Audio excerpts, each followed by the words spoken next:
All right, everyone. Welcome back to Auntys After Dark. I am so super excited about this episode because number one, I feel like I'm back in high school because our guest host tonight actually went to high school with me. Yes, I know y'all don't know everything about me. That's why we are on this podcast, and God has me telling my entire story, and it is going to come from all different avenues. So, tonight we have an author in the building. We went to high school together. She is an amazing mom of two, and her name is Chanel. So, let's give it up for Chanel. Tea time, girl. How are you tonight? I'm doing great, great, great. I'm just excited to be here. Haven't seen you in a long time, so it's a blessing. I know, right? When we first talked for you guys behind the scenes, we do pre-conversations. And Chanel and I have not talked in almost 20 years. And it just really hit me when I actually heard her voice. I'm like, it's been like almost 20 years since we talked to each other. Like, that's crazy. Probably a little bit more than that. Been a Wow. long time. Been out of school for over what, 30 years, I think we just hit. So I don't Oh my God. Did you go to the reunion? No, I didn't. I didn't go. Yeah. Usually Yeah. I went to a few of them, but not this past. Yeah, and it's crazy because every single time that they have one and it's a date that I can work with, they wind up switching the date, and then I'm not able to go, and I'll be like, "Oh, come on," because I really wanna so hopefully 35 or 40, Imma be there, and even if we have one in between, Imma make sure I'm there. Well, it'd be good to see you. Oh my god, I know because I have not, I don't know when the last time that no, I saw Takia. I saw Takia maybe about 2 years ago when my sister about 3 years ago when my sister got married. Yep. Yeah. Yeah. That was it. I haven't seen anybody else. Yeah, well, I don't really see a lot of people either, and I live here. Girl, when you start doing what you're supposed to do in life, that happens. Yeah, it definitely does. It gets to life be life. Girl, I say that all the time because life be lifing. Mm-hmm. Girl, so we are here with my Healing Out Loud summer series. You know, I reached out to you because you authored a book. And when I seen the title of your book, I said, "Man, I got to get her on. We gotta go ahead and throw back like no backs." Tell us a little bit about your book. Well, the title of the book is Building a Temple Inside of Grace, which the title came from I was attending a church called Building Temples Outreach Ministry with Apostle Anna Baldwin. And from there, it was Inside of Grace, which was the name of the church that we were inside of. And when I wrote it, it's just how God was working with me through building temples, and then I ended up going to Grace Church for a little bit, and we just recently changed to a different church. But at the time that I wrote the book, it was building a temple inside of Grace that God had given me. It started off as fun, where I was writing it, just stories about my life, and then it turned into changing the stories and making them short stories. And then as I continued to write, God gave me scriptures as well as affirmations and things to questions to ask about each story. So it ended up being a devotional workbook. That's amazing, and I love the fact that you tied everything in, you tied in the affirmations, you tied in the scriptures, and in today's world, affirmations and scriptures go a long way, and they go hand in hand, and I'm Yeah. happy that you did that because sometimes people try to separate the 2, and it's like, "No, there's nothing wrong with affirmations because in the Bible, it says life and death is in the power of the tongue." And affirmations is speaking life to yourself. So I am so happy that you put that inside of your book, girl. And listen, a workbook. How did you come up with that concept? How does it feel doing a workbook? It was, like I said, at first, it was just a book. So turning it into a workbook was me doing it. And God's like, okay, let's Mhm. change this around and let's turn this into something that can be utilized for women, men. It doesn't matter, all walks of life, because each story, it's things that I experienced, things I've seen in my life. So to be able to write it and turn it into a workbook with the questions at the end of each story, it asked you, how would you feel if this was in your situation, and different things along that line. Because again, like I said, a lot of it is just my experience is just twisted around down in story and short story to be able to know that I was able to even write so well and write, I'm like, okay, okay, this is me doing this, so, and to know that God give sometimes we don't realize our gifts, until we actually are experiencing them and fulfilling them and actually moving in them. So to know that I had that ability to write short stories, I've always wanted to act and do things like that. So it was a blessing to be able to do that. So having a workbook is Mhm. amazing. So we're actually looking at my church to do some classes on it and, to actually go over the book. So Now that would be amazing. That would be super amazing. Like part of my book is a workbook too. Like I wrote a book. It's called Special Needs, Special Love: A Parent's Guide to Advocating for Your Child's Success, and it's based off of my daughter and I's journey. And you and I discussed it, and we're gonna discuss it probably here too about me choosing a non-medicated route with my child.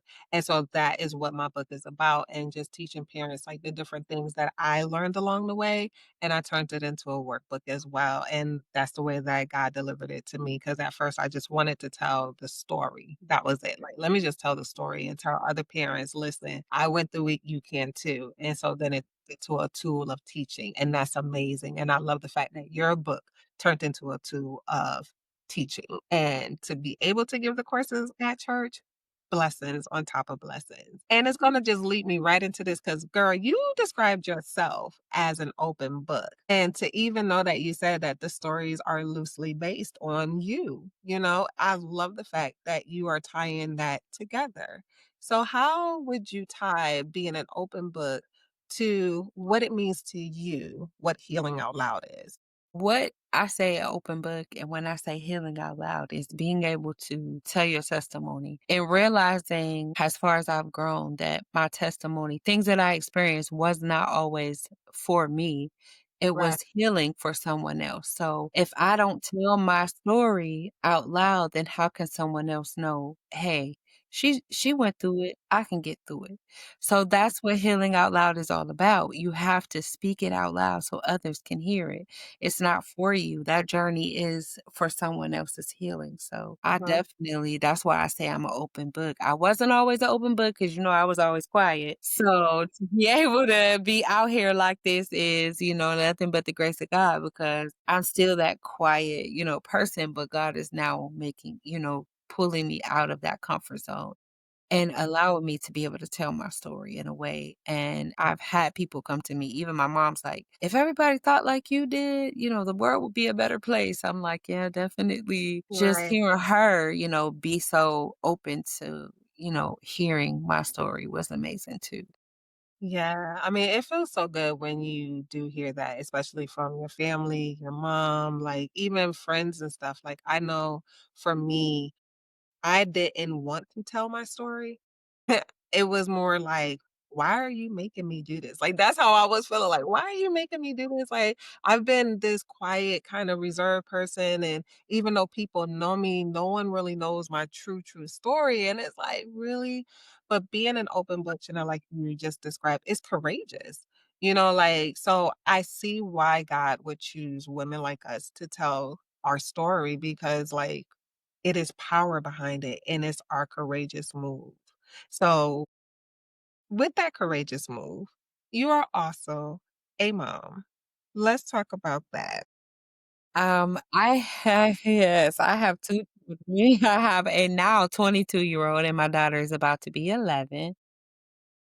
My son, I actually raised, another one who I call mine. She's turning 18 as well. She doesn't stay with us anymore, but that's still my heart. But birthing 2 children, my son is 22 and he's on the autism spectrum, but he's high functioning. He got diagnosed when he was 4, which was very difficult for me and my husband because at that time, 22 years ago, they didn't have a lot of information. So it was us learning along the way. So it was that type of journey. And then my daughter, who was born premature, she was 23 weeks, born 560 grams. She was a pound. And I was able to hold her in my little, hold her in my hand when she was born. She was so tiny. So How's when I say God was watching over us and keeping us throughout this journey, having children with special needs and God placed them specially for him. So it's a journey. And Mhm, not everyone can understand that journey, unless you're a mom with a child who is mhm. going through those processes. Yeah, a lot of times, it is hard to really listen to parents of children who does not have special needs. When they have their complaints about what their children are going through is totally different than what you are going through with your child, you know? And then what they feel like, oh my God, this is driving me crazy. I know for me, I used to be like, I wish that was happening to me and I, and not this. Like, from the moment that my feet hit the floor until either I crash out or my daughter crash out, you don't understand. Like that in between time is crucial when you are raising a child who is exceptional, a child with special needs. Like it is a lot. And I mean, I give my hat off to parents who have children who have severe special needs, like, because that is around the clock. You never get a break, and people with parenting they can get like, I used to look at people like, "Oh my god, you get babysitters all the time." That's not my story. Yes, my kids are with me 24, and it's been like that for 22 years. They don't go anywhere, I don't allow them to, and they don't want to, my son didn't. Yeah, so it is it's like, you understand, but you don't understand what's going on with me. Like, you might have similar stories, but baby, oh my goodness. So, girl, number 1, I'm just tripping that we're really sitting up here having this conversation. It's No, I like, know. I wanna keep going like podcasts, and I wanna like, "Girl, you had graduated," like, just start going back like that because it is been some time, and I'm like, "Wow, we were catching up before the show, but right now it's like, I wanna catch up." So, bring me back. Bring me back to when you got married, girl, because I missed that. Bring me back to that. Bring me back to this moment, because you I and your met my husband in Dayton Job Corps, at Dayton Job Corps, and we've been together actually, we've been married, 26 years this past Ju in July. So, it's 99 I got married. I met him, we were together for 2 years before we got married. He actually from Chicago. So, yeah, girl, I had to leave the city to find somebody. It wasn't much here for me anyways. God had other plans. I'm mad at that one. That's a whole 'nother soapbox. The blessings on top of blessings. That's beautiful. So that means that it's been at least 26 years since we didn't seen each other then. Yeah, yeah, I got married and we done renewed our vows and still holding it together, it's a blessing, because 'cause we're very supportive of each other with our children, we make it work however we gotta work because like you said, that's a journey, it's a hard thing for parents, not just moms, it's their dads too, because they looking at the same situations that you looking at like, "Wait, what's going on with my kids," and that acceptance and that thing. So yeah, it's been a blessing. Like I said, he's a blessing, and being married, that ain't always easy either. The enemy always on attack when you get married.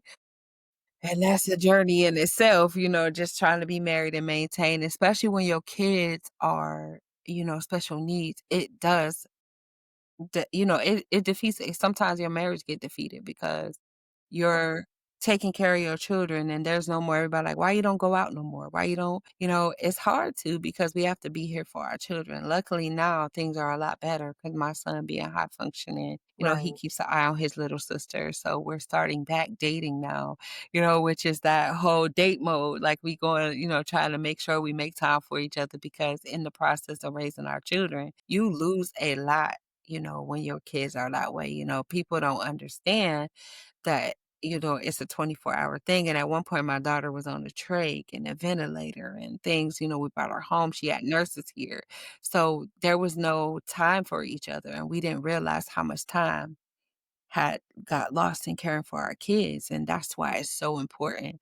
I tell people all the time, "You married, make time for each other in every circumstance. If you gotta go downstairs and take 10 minutes to cuddle and hug, just do that because it can be a depletion to your marriage, with your children being that way because both of you are looking out for your children and you're missing out on each other." So that That's is so powerful what important. you said. That was very powerful. You was like, you so focused on looking out for your children that you miss each other. Wow. That and that's something like even you had your husband, I was single with my daughter.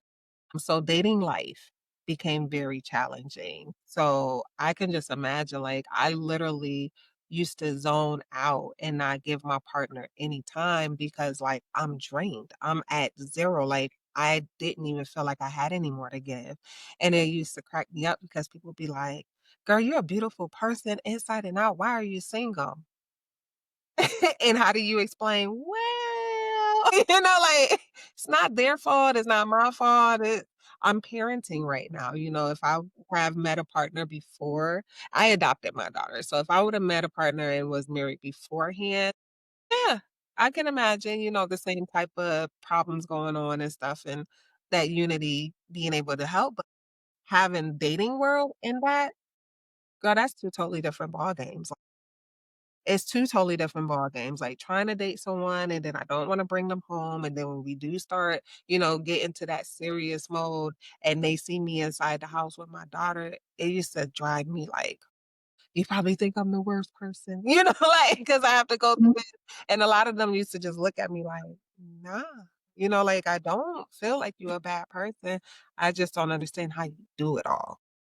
Yeah, that can and that has to be hard to imagine. My hat's off to you because if it wasn't for us having each other, and there was times even in marriage though, because he's working and he had things to do because I stayed at home with the kids. It's sometimes even being married, people don't realize there's that moments where he feels single, I feel single because we are so depleting with our children, we missed each other. So even in marriage, you can still feel that alone, that loneliness because you're so focused, especially when your kids are that way. So you still feel that same feeling of, okay, we married, but it can feel single sometimes when you out here taking care of children. People just don't understand that life of having kids Mhm, that mhm. are a challenge. You sometimes you cry, you want to give up, but you still keep going because you've chosen to take care of them. You were Yes. God felt you were qualified and you Mhm. like, "Okay, God, you picked me for a reason, so I Right. know I can handle it." And for me, I didn't have 1 child like that, I had 2, so then I'm like, "Okay, God, this is a lot." I'm raising my son, and at the time when my daughter was born, I had my niece, so I had 3 kids in here, and I'm trying to figure out, she was okay, but the other 2 weren't, so I felt like she in some ways, there was some things where she didn't get to really move the way she needed to because we were still taking care of the special needs. So it is very, very difficult in every aspect when you have to take care of your kids. So dating and everything, I can just see how that could be because even like I said, being married, we missed out on dates. So yeah. And I'm happy that you talked about raising your niece because I adopted my cousin. So raising a family member is totally different. Let's talk about that for a little bit. I know we were on the phone and we were talking about ADHD, and you did share with me that your niece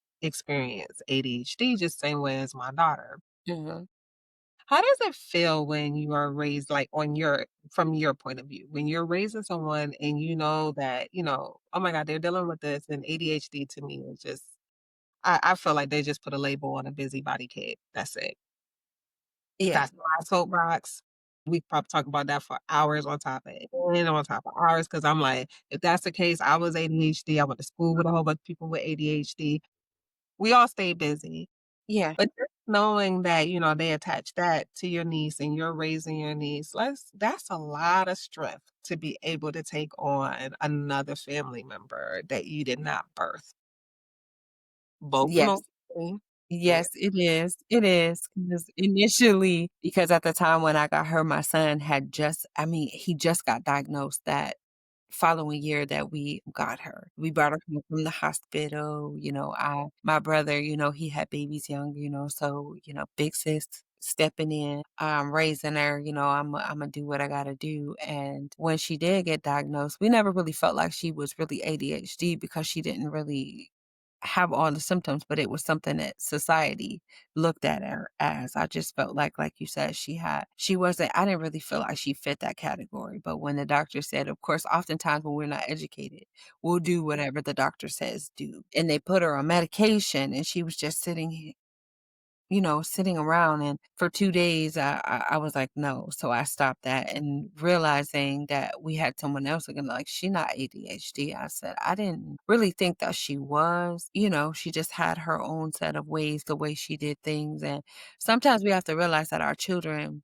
even though we want them to be the way we want to, they still are born with personality, with their own. A lot of times that's what I get. So that's one of them subjects when people start saying the parents should be responsible. Well, we have raised these kids to a certain degree. We can't control every aspect of their lives. They are still individuals. They're still learning and growing, even when we're teaching them. They still have thoughts and then friends and influences that are outside of the home that you have no control over because now their mind, you don't know, you're not in someone's mind. You don't know what's really going on. All you can do is teach and tell them. But whatever the mind is being controlled by what they're thinking, their brain process, you can't always tell that. So they miss the point of it's the mama's fault. It's the daddy's fault why they are the way they are. I never felt like she was really ADHD. I just felt like she had a lot going on and processing a lot of things in her mind. I mean, number one, to learn that hey, those aren't my real parents. My auntie's been really raising me. This is really my uncle. That's a lot to process as a kid when you're younger. And that can be hard because we didn't never, like, I never told my son he was autistic. He found out through school because I didn't want it to deplete him. Because when you find out those things, it depletes us. And I think that's why they give us those diagnoses Labels, because yes. they label us so that we can think about it, focus on this, and not focus on what we need to be doing in our lives. Mhm, mhm. You s because that's one of the things when I was younger, people used to always trip because I was like, "I don't like titles, I don't like labels," like, I really don't like them because people start number 1, if you give somebody a title, you notice that if a person, say they were working and they were your equal, your coworker, and then they get that title of supervisor, their whole attitude starts shifting towards you because they're trying to embody this so-called title that they were given, and all you were given was a higher level of responsibility. It shouldn't change you as a person, and that's what happens, I feel a lot when they diagnose our kids. Like, our kids they don't know that anything is wrong with them, but then as soon as somebody say, "Oh, you have ADHD. You have autism." Now they start to think about that thing and they have accepted it, so that's all that they're walking in now. And that's what happened to my son. He Mhm. was, in high school when he found out, and the whole time, I didn't say anything to him, I never told him because I didn't want it to deplete him and make him feel like he wasn't able and capable. Soon as he found out, it did the very same thing to him. It depleted him, it made him and he started focusing on it, and that's something that he's growing now even at 22 that I said, "You're not, you're stronger." He's very powerful in God. He's very anointed, he's very high functioning. And I believe that the reason why is because of the type of parents he had, number one. And number two, because we never let him be depleted by it. We Right. always taught him, that he could do anything, you Mhm, know. mhm, mhm. And that's the way that's it. That's it right there. A lot of times people miss that. If you ever notice, even when people if somebody say, "I'm having a bad day," you just labeled your day. And guess what happened? You start looking for every single thing that's going wrong. Those words are so powerful. That's why I wish that they will stop freaking labeling these kids. Like, please stop labeling these kids. Because after a while, these babies start even like utilizing it as an excuse as to what they're doing. Well, I have autism. Well, it's because, and it's like, no, that shouldn't be the norm, baby. That's not the norm. You don't have to try to use that. But again, that's another soapbox. That is definitely but adults do it too because they tend to as soon as you know something, well, it's because we it's power in our tongue. We gotta watch what we say, what we do, because it will. And a lot of times as a mom, I used to when we go back and say, when you were saying earlier, like when you're pregnant and people are like, "Oh, I can't wait till this baby born." I'm like, "No, because I had a baby premature." Hold that baby until it's ready. Like, I'm so tired of being pregnant. Don't say that. because you put word curses. Watch the things that you say. I don't want, I remember being younger, I was like, "Ooh, I don't want no thyroid issue." Well, guess what? I got one sitting here, thyroid issue. You curse yourself even as a child and not realize the things that you say. You speak it over and over, like, "I don't want to be broke." We said a lot of stuff. "I'm not gonna be broke when I get older," and not realizing they were word curses that we were putting on ourselves and our children. Mhm, That's why it's so important to break them things that you say and teach your children a different light. mhm, mhm. I teach my daughter that now. There is power in your words because she was telling me today, I'm open about my journey with my daughter. My daughter is currently away due to her behavioral issues that she had. I mean, teen life, and then other things started triggering. And she was saying how she wanted to get into this particular program. And I was like, "Well, do you have faith?" And she was like, "Yes." I said, "So start speaking. Speak what it is that you desire to see, and then put your faith right there, and you better believe it's gonna happen." And she was like, "You think so?" And I started bringing her back to how many times she have spoken things in faith in a positive way, and they came to her, and she was like, "You're right, mommy." I was like, "You can manifest anything you desire. You can manifest the good, and you can manifest the bad. You gotta understand that the 2 go hand in hand. So where are you putting all of your coins at? If you're gonna put your coins in what you I know I ain't gonna get into it, that's what's going to happen. Prepare yourself." My baby today, girl, when I talked to her, she had questions ready. I said, "That's what I'm talking about, girl." She was like, my interview because I know Imma be in that place." I said, "I know that's right, girl." So, my goal is for the next time that I'm out here and I'm making a video that I will be sharing that, like, "And my baby did it."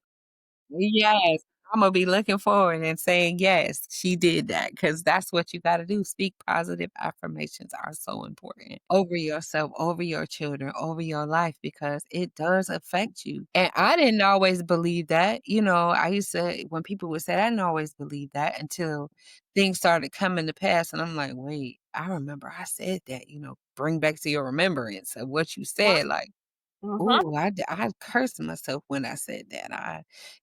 I remember saying I was saying while I was pregnant with my daughter, like, "It feel like she trying to come out early." I used to say that, and then sure enough, 23 weeks, my baby came out early. Yes. So yes, there is so much power in your words. Now, Chanel, we done talked about you being a mom. We done talked about you being a wife. We done talked about you being an auntie mom. But we have yet to really dig into your true healing out loud journey. Now, you kind of touched on it. You said that, the thyroid and everything. I know you. I have been following you for quite some time, but this is not my stage to tell. Let's find out more about Chanel, the person. You know what? It took a long time for me to find her again because Mhm. of being mom. Last year, actually, a pastor, evangelist, pretty much I, turned my life over to God. And that's when I started finding my identity again because I spent so much time in the titles. And when I spoke in July of last year at our church, when I was at Building Temples, God gave me this love and war, and he said, "He's the love and the war is our flesh." And I started learning the identity of myself. Like I couldn't find myself because I was being a wife, being a mom, so Chanel is just now learning who Chanel really is. And that's why she knows now she an author. I'm a nail tech. I don't practice a lot of it as much as I used to. I'm currently going to school to become a medical nail tech, which we don't have any in our area, which kind of works under podiatry where you can, if someone diabetic, they can come to you because your office, you practice safety and stuff. So, but Mhm. it took me a long time to really find me. So I'm in the process of learning who I really am and, healing. I'm still on this healing journey and learning who I am. It's not always easy. I scream out loud and cry out loud. And even though the one stereotype is, oh, you go to church every you perfect. Like, hold up. It was only one perfect person and it wasn't me. So, don't get it twisted, I still struggle, I just want my testimony to be understanding. When you see me, you see the light, and it makes you want to change who you are. Because of that, you still gonna have struggles, you still gonna go through things, but as far as finding me, I'm in the process of learning me. I'm changing the way I dress. I'm trying to find myself because I spent 22 years as a mom, 26 as a wife, and forgetting who I was. Like, I'm like, wait, who is this girl? I look in the mirror now, like, okay, I love her. You gotta live with yourself. It's so important because you lose who you are. There was moments I just get up in the morning like, "It is what it is." Now I'm like, "Wait, let me make sure I look good before I walk out the door," make sure I'm alright, put me together, because now I care. There was a time I didn't because it was about my family, and I spent a lot of time, and the Mhm, one thing that we have to realize that it's okay. I go to counseling, to get some people feel like in our area, that's not a normal thing, but I need it so I can heal, for me, because I had to find me. And mhm. I just stuff everything for me, I gotta go take care of my family. I gotta cook. I gotta be mom. And I didn't even know who the real Chanel was. And I'm learning who she is. Well, I am proud of you for finding her, honey, and you said so many key things. You was like, "I forgot who she was." Do you know how many of us do that? Like, we truly forget who we are. We forget our power.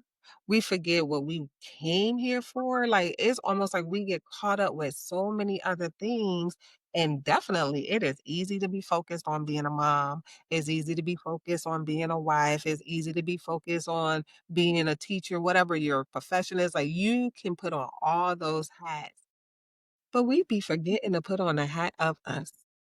Yes. Yes. And that's the hat I lost. I'm like, wait, let me go in the closet. You start Dust digging this for off. Let me dust this off. Hold on. Who is she? And it's like I literally had to be like, who am I? Mhm. And when I remember, praying and God said, "Who are you and me?" And I'm like, "What do you mean? I'm a mom. I'm a servant. No, but who And are then you and all me?" And your I had to titles. strip every title, mom, daughter, sister, every title. The God had me stripping to find myself, and I'm in that process. It's been about a year, and I'm like, "Oh, I love her again," because after going through when I had my thyroid taken out, I almost didn't make it. So I was this close to death.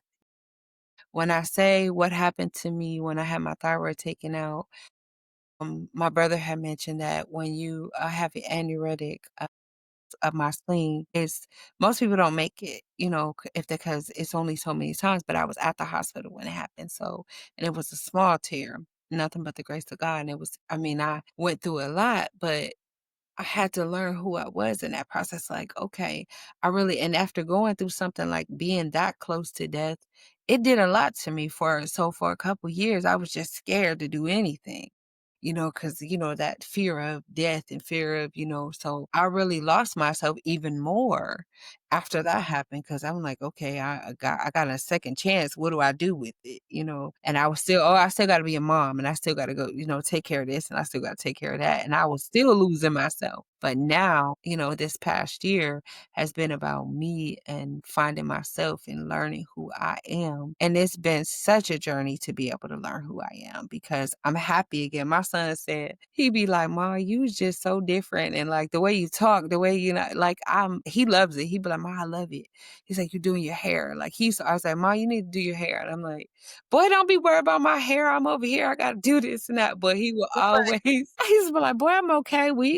I gotta make sure your sister's hair done and I'm Mhm, okay." mhm. Gotta Now I'm make like, let me make sure yeah, let me make sure I'm all right. Let me put myself a little presentable before I go somewhere. So Thank you, and I'm so proud that you found you because you are beautiful inside and out. You've been beautiful since I met you. You still are a beautiful soul, and I'm so happy that you share that because I'm telling you, I watched you and I was like, "Oh my god," like, she has been through so much, and to still see you smiling in pictures, like, we were talking about what we look on the on the outside, honey. Boy, on the inside, if you was supposed to take a picture sometimes, because baby, if they could take a picture of the inside, sometimes my insides be doing this. Like, "Get back to yeah. It won't even sit still to take a picture. My inside be on the go. Like, wait a minute. It wouldn't even sit still to take a picture. And sometimes it's ugly. My husband always be like that spiritual mirror. Like that inside was it's running. It's constantly, it definitely got ADHD. It's running around going crazy. Crazy. But on the inside but the outside is what people see, but it's really Uh-huh. what you get on the inside, I know spiritually, who I am on the inside that I've always been nice, always been kind-hearted, always been a giver, always who I am, but then there was times that I started becoming cranky and mean and like, "Hold on, Right. who is this? Like, that ain't me. Leave me alone, I don't wanna be bothered." I started that cold-heartedness of life gets to you and you lose, like, "Wait, let me reexamine because I ain't mean." People are like, "Ugh, who is she?" I don't know. Yeah, that's that disconnect, girl. Cause I went through it. I went through it when I grieved the death of my mom. I started disconnecting, and I did not want to give out love anymore because I felt like, "God, you took all my love when she left," and it was almost like I did not wanna give my love back out, and I disconnected with it, like, and I became like that miserable person, didn't wanna do anything. Kids like, "Come on, Auntie Donna, let's" "Nah, y'all go ahead, I'll watch." And they looking like, "What? Not Auntie Donna? Auntie Donna's out here always playing." So I understand that disconnect that you're talking about because it happens. You truly lose yourself. And then you are like, "Hello, where is she?" And she's out there like, and she be like about this big on the inside, talking about some, "Can you please let me out?" Yes, like, I need like, "Girl, come on, hello," Like knocking on the knocking door. on your heart, like, "Hello." Yes, girl. Are you, girl? Come on, where you at?" My kid's like, "Mom, you wanna know." My husband like, "Yo, like, you don't wanna go nowhere and do nothing." "No, I'm cool. Y'all go ahead. I'm all." And a lot of times people on Facebook like, "I was there. I was the camera person. No, I don't wanna be in the picture. I look a mess. Like, Imma take the pictures. I'm the camera woman." Right. Everywhere we go. Then now I'm over here like, "Wait, let me get in that picture." So you was behind the scenes because you was like, "Aunt, I'm too busy being a mom. I'm too busy doing this. I ain't got time to be doing my hair." Boy, we'll find an excuse not to take care of ourselves, won't we? Yes, we will, and it's so unhealthy, so unhealthy. So unhealthy, so unhealthy. And I'm proud of you for unlearning those ways and relearning who you are. Yes, ma'am. And finding yourself because there is so much beauty when a woman is on that path and relearning themselves. What do the world call it? The glow up. And it's so funny because it's not really truly the glow up. You know what it is? It's the I found you. It's not you're not glowing up, you just found yourself again. You remembered who you were. I went to this conference. Matter of fact, it was October of 2024. It's almost been a year.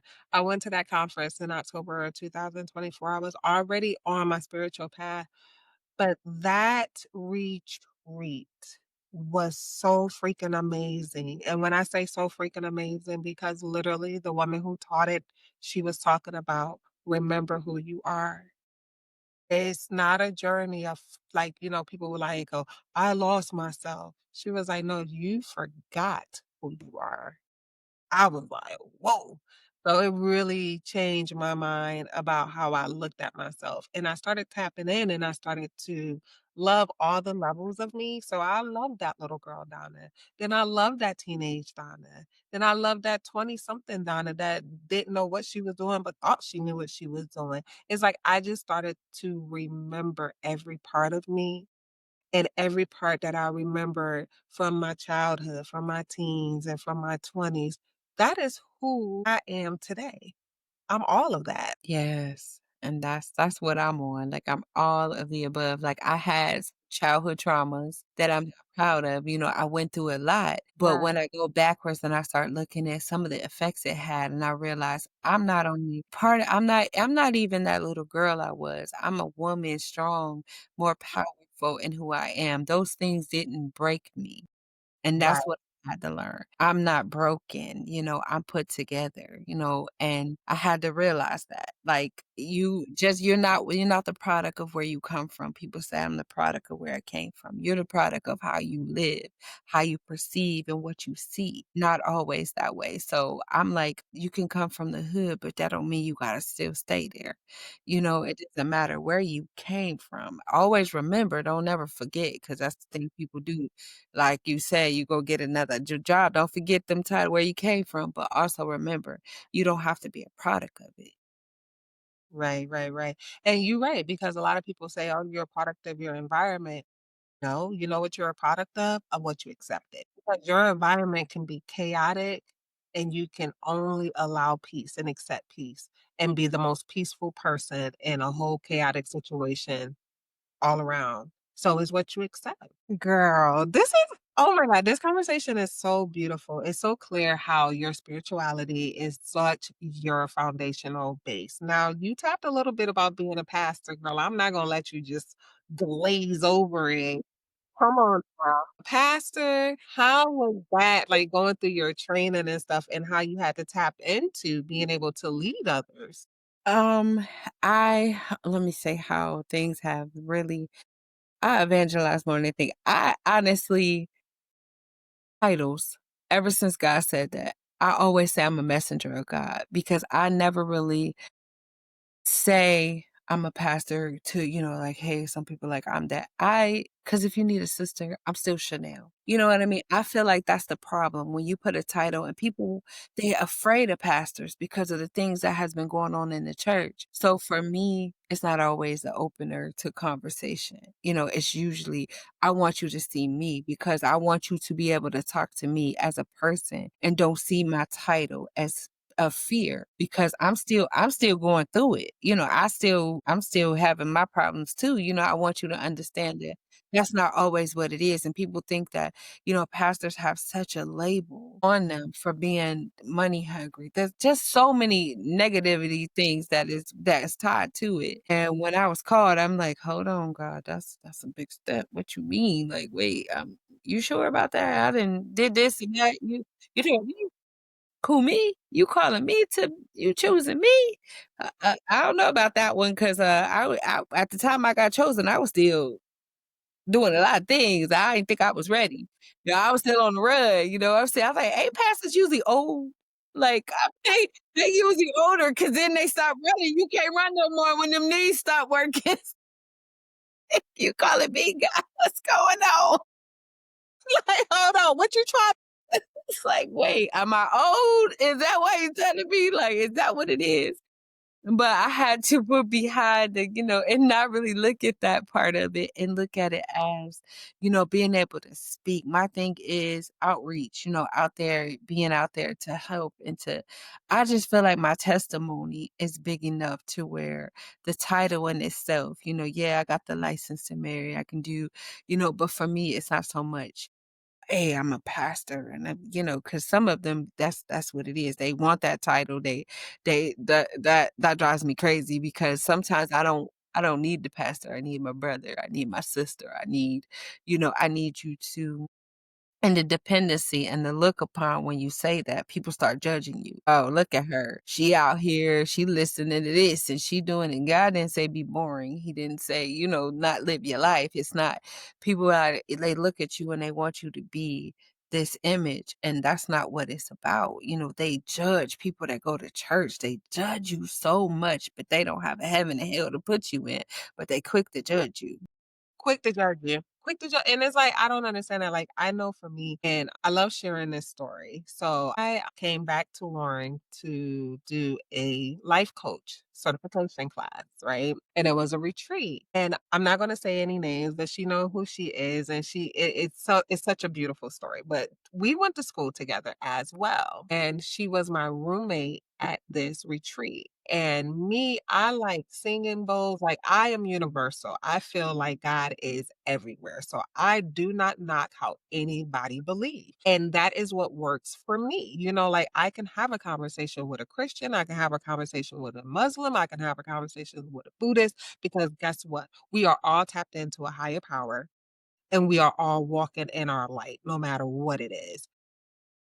Fast forward while we're doing this course, I pull out because I got chimes too. So I pull out my chime and I was like, "Are you okay if I do my chimes and everything like that?" And we're like practicing with each other. And she clammed up on me and she was like, "I'm a pastor's kid." And she started talking about she thought she was in a room with a witch when she walked in and saw how I had my singing bowl and everything set up. And it hurt my feelings.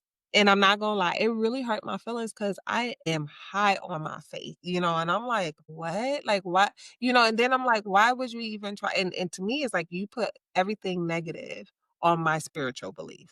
Why? Because you feel different? And so I started talking to her and I opened up her eyes. And the one thing that I could say, and I'm so proud of, is she saw my point of view.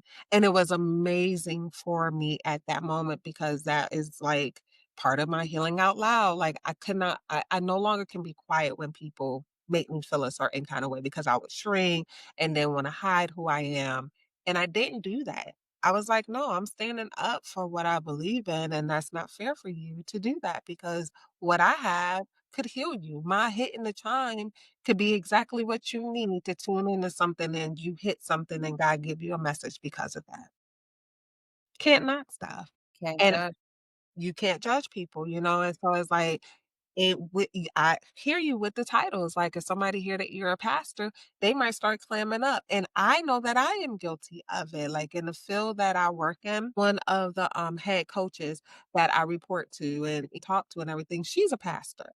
And I was telling her about this thing that is going on, and I was like, "I gotta cuss." It's like I almost felt like I needed that permission from her because 'cause I'm looking at the fact that she a pastor, she looked at me like, "Cuss?" And I had to I had to bring myself back because I was like, "Oh, no, you going back to an old way of thinking.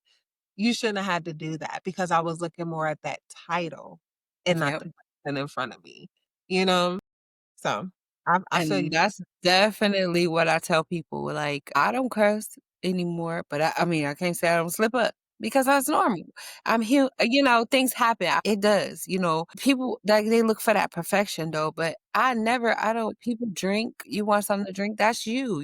I don't drink anymore, but that's you. If you gonna have a drink while we together, have that drink. If you're gonna cuss, cuss. It does not mean that I have to participate, and that doesn't mean that Imma stop being your friend, stop being your sister, stop being because of something you may not believe in. What I we that does not mean anything. We're supposed to love everybody, and if we follow in the true Christianity and true faith and true relationship with God, we're supposed to love anyway, so it doesn't matter. You love people for who they are and where they are in their lives because you're not the one that's gonna judge them at the end of the day anyway, so what does it matter? You're supposed to not judge, so I'll be like people be like, "Oh, I'm sorry." Mhm. What you sorry for? You could let it out, 'cause you need a punching bag, what you need? Wanna throw a plate, what you need? 'Cause Imma be you need something? Because 'cause I'm not that person, like, I don't want you to feel uncomfortable because if you gotta get it out that way, get Get it it out, out.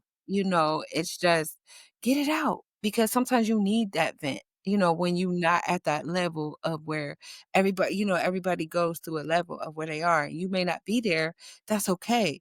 Let it out.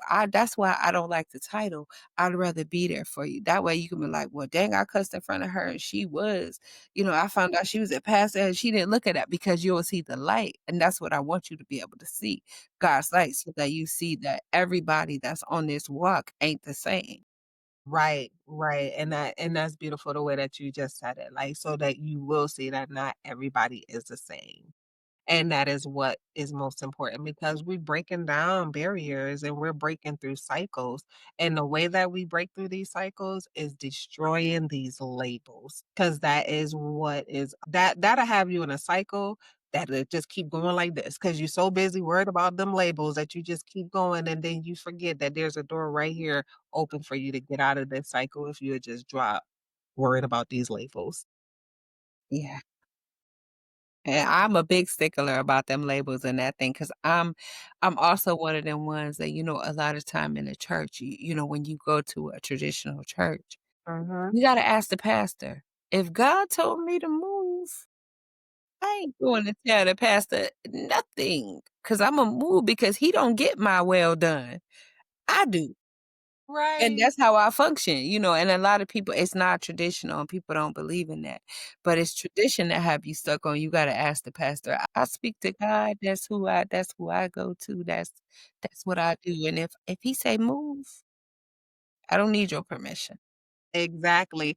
I tell people quickly, I'm aligned with the divine. Don't play with me. That's it. I don't need nobody else permission. Just like the way that I parent, people might complain about it. Oh, that's not biblical. I don't care. I don't care. I really don't care what you think because as long as I'm aligned with the divine and how I parent is feeling good to me and mine, it ain't nothing that you can say. And as And long as she's healthy and getting taken care of, that's all that matters. it ain't like she being abused and, that's it 'cause it's a difference, there's certain things that's different, but people wanna look at it. They always the labels, the judgment, but they don't like but put that mirror around the other way and see how it be.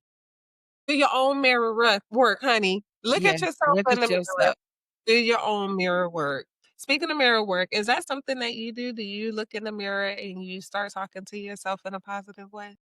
No, I don't because for a long time, I don't. I just speak, I tell myself positive things. I'm beautiful. I'm this, I speak a lot of positive affirmations. And so I believe in looking at the spirit mirror and seeing myself spiritually and knowing who I am that way. Yeah, I haven't, because it took me a long time to even see myself as beautiful to even be looking in the mirror. So I glance past there like, oh, girl, you looking good today, that kind of thing. But that's as far as I know. Okay, well, you know what? We all on this journey together. So it comes a time where you're gonna look at that mirror. I believe it, and you're gonna be about kissing yourself. Girl, you is beautiful. You is all of that. Cause I love singing yourself a love song. I will Yeah. will tell you this bit of advice, because that was one of the things that I learned as well at that Remember Who You Are conference. It's this song, and Imma share it with you now. It's called Know That You Are Loved by Cleo Soul. I challenge you, to play that song and look in the mirror and just look at yourself and listen to the words. That's my challenge for you. Yes, ma'am. That's Yes, my ma'am. I'm definitely gonna be doing that. I will look at it. Mhm, and Imma text you the name of I was that gonna I was gonna say text it to me because wait a minute, I'm older now. I won't remember. song now, because then when we get off of here me, I was telling my sister not my cousin, my sister, me and my sister was talking, and I said, "I really was present with myself today." And I realized how much I run around this house forgetting what I just finished doing. Like, what? Like, I really was present with myself. And I had to bust out laughing, Chanel, because it was so funny. Like, I started in the kitchen, right? Was washing a dish, thought about something from washing that dish and was like, oh yeah, I forgot.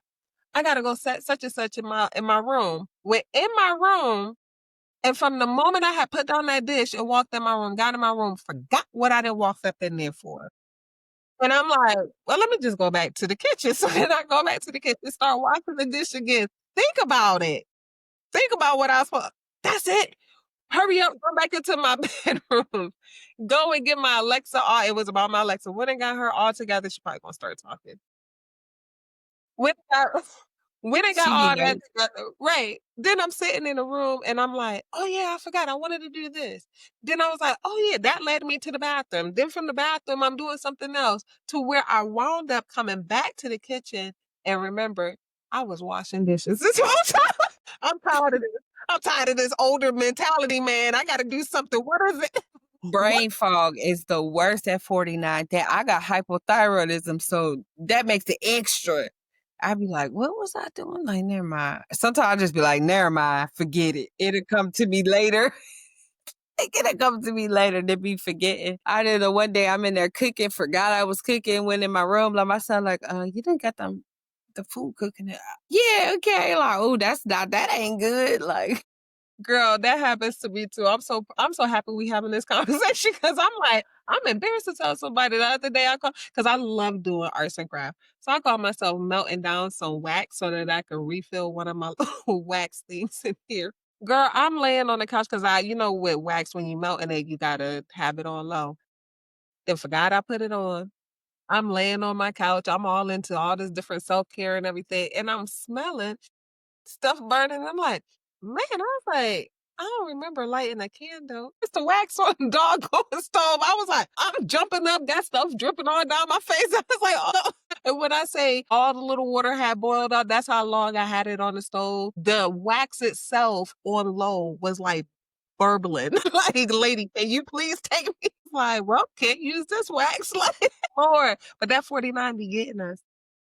And I just turned 49 on the 5th. So I'm like, if I was already like that beforehand. So I'm like, ooh, everybody was like, oh, you about to be 50. Shh, I just turned 49. It ain't even been a whole month yet. Shh, we ain't talk about that. Look, and meanwhile, I'm planning my 50th. I'm like, "Shoot, I'm about to turn out 50." No, I'm already planning next year, but I'm just saying right now, I don't want to hear it. I Right, said, let "Boy, I'm gonna turn all the way up because Imma be girl, excited because that's a blessing anymore to be our age, because so many people so are many not. people have not We made it. lost a lot of people from our class. Oh my god, a lot So of people from it's our class. such a blessing to even be 49 because a lot of them didn't make it, so I'll be grateful. So I don't take for granted. I know my husband and we 2 months and 2 days apart, and when, Mhm. like, this time of year, he be like, "You my old lady," because we 2 months. He always be getting me with that, like, Right, "Yeah, boy, we was born the same year, sir." you He was gets a whole 2 months and 2 days, he be on it. you was born He in be like, "You 1996. know when we got married, you was older than me." "Yeah, I know." Oh, but guess what? Like this, they calling me a cougar. Like, wait, it's only 2 months. Slow down, sir. Slow down. Oh my god, girl, this conversation has flown by. I can't believe it. We are, like, literally at 1 hour, and it feel like we just started this conversation. Oh my goodness. Let me tell you something.